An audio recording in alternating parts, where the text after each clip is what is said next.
ગુજરાતનો આવાજ।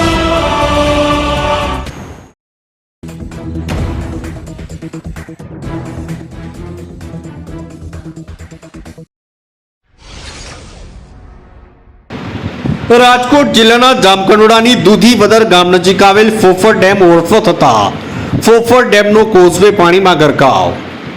દૂધીવદર ગામથી 8 થી 10 ને જોડતો કોઝવે પાણીમાં ગરકાવ। નાના ભાદર, મોટા ભાદરા, મેવાસા જેવા અન્ય ગામડાઓને જવા માટે મુખ્ય કોઝવેમાં પાણી ભરાતા વાહન વ્યવહાર ખોરવાઈ ગયો, ત્યારે આ જ કોઝવે ઉપરથી જીવના જોખમ પસાર થવા મજબૂર બન્યા।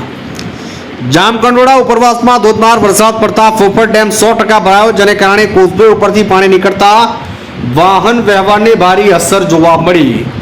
જામકંડોળાથી અમારા પ્રતિનિધિનો રિપોર્ટ।